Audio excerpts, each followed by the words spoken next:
God is watching you. Ito ang isang bagay na laging ginagawa ng ating Panginoon, lalong-lalo na sa mga taong tapat sa Kanya, ang mga tao na tinabaga walang kaibigan, walang nagmamahal, at tinabaga pakiramdam na sila ay nag-iisa sa mundo. Ang ating Panginoon ay sobrang lapit sa kanila. Ito ang mga pangako ng Diyos patungkol sa mga taong tapat na base sa Biblia. Atin itong pag-usapan, mga kaibigan. Mayroon akong karanasan, mga kaibigan, patungkol sa kung talagang ang Panginoon ay nasa atin. Ito ay nangyari sometime last year, 2022. Ako ay nag-iisa sa aking kwarto. Pagkatapos ay bigla na lang ako napaluha sapagkat tila baga parang nag-iisa lang ako at tila baga walang nag-aaruga sa akin. Ngunit kinausap ko ang Panginoon sa pagkakataong iyon. Sabi ko sa ating Panginoon, Panginoon, kung talagang nandito ka kasama ko at kapiling kita ngayon, ay kung tatapat ng 6:47 ang aking relo sa aking paggising, ay talaga namang nandyan ka na gumagabay sa akin.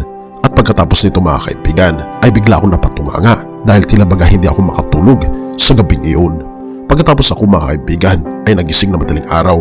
Hindi ko muna chinek ang aking orasan dahil sinasabi ko sa aking isip, gabi pa naman at siguro ay hindi pa alas 6 ng umaga dahil ang aking kwarto, mga kaibigan, ay balot ng madilim na mga pader dahil ang aking kwarto ay walang bintana at meron lang isang pintuan. Pagkatapos ay narinig ko ang mga sasakyan sa labas nagpapahiwatig na umaga na, ngunit hindi ko pa tinignan ang aking orasan dahil sinasabi ko sa aking sarili, siguro ay hindi naman talaga ang Panginoon ay nasa akin sa pagkakataong ito. Nagdadalawang isip ako, mga kaibigan, at medyo kinakabahan.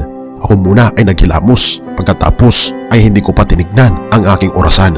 Ngunit sa pagkakataong ito, dahil na rin sa curiosity, ay tinignan ko, mga kaibigan, ang aking orasan. At ang hinihiling ko sa Panginoon, kung tumapat ito ng 6:47, ay talagang nandyan talaga ang Panginoon na gumagabay sa akin. At hindi kayo maniwala, mga kaibigan, tumindig ang aking balahibo sa pagkakakita ko sa aking orasan dahil ang nakita ko, mga kaibigan, ay eksaktong 6:47. Ito, mga kaibigan, ang isang bagay na iniluhod ko sa aking Panginoon sa pagkakataong iyan at sinabi ko, Panginoon, ikaw talaga ay nasa akin, ikaw talaga ang gumagabay sa akin. Genesis 28:15. Tandaan mo, susubaybayan kita at ipagtatanggol saan ka man magpunta at ibabalik kita sa lupang ito. Hindi kita iiwan hanggang sa matupad ang lahat ng sinabi ko sa iyo. Oo, mga kaibigan, ang ating Panginoon ay laging nakasubaybay sa atin, lalong-lalo na ang mga taong tapat, ang mga taong naghahanap ng kasiyahan at tunay na kagalakan sa mundong ito. Ang ating Panginoon ay kanyang ibinibigay ang kanyang mga anghel para tayo ay protektahan. Saan ka man naroroon ngayon, kaibigan, ang ating Panginoon ang siyang gumagabay sa iyo. Ikaw man ngayon ay malungkot, ikaw man ngayon ay naghihinagpis dahil sa sakit, ikaw man ngayon, mga kaibigan, ay balisa dahil sa depresyon, ikaw man, kaibigan, ay nasa isang sulok, hindi alam kung ano ang gagawin. Ang ating Panginoon ay sinusubaybayan kanya. Ang ating Panginoon, mga kaibigan, ay nasa ating likod lamang, na kahit na tayo ay tumakbo ng napakalayo sa ating Panginoon, na kahit na tayo ay lumayo, palayo sa presensya ng Diyos, ang ating Panginoon ay nasa ating likod lamang. Kung nais nating bumalik sa Kanya, ikaw ay lumingon sa iyong likod at nandyan siya. Handa kanyang yakapin, mga kaibigan, at nais kanyang makapiling at ipaparanas niya sa iyo ang isang kaligayahan na hindi mo pa natatamo.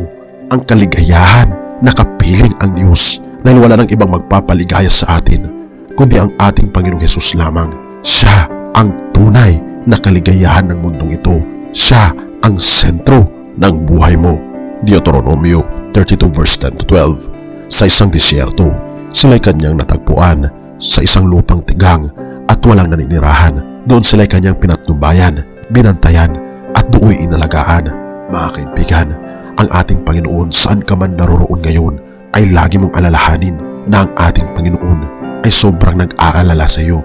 Binabantayan ka niya at inaalagaan na sa lahat ng panahon, ikaw man ay malungkot, ikaw man ay masaya, ang ating Panginoon ay malapit sa iyo, lalong-lalo na sa oras ng iyong kapighatian. Ang ating Panginoon ay sobrang lapit sa iyo at nais kanyang hagkan at makapit piling dahil nasasaktan ang kanyang puso.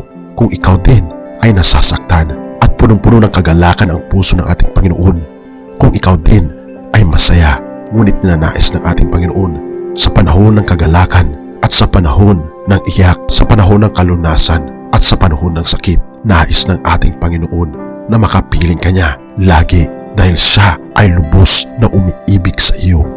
Jeremias 31 verse 3, ang Panginoon ay napakita ng una sa akin na nagsasabi, oo, inibig kita ng walang hanggang pag-ibig, kaya't ako'y lumapit sa iyo na may kagandahang loob.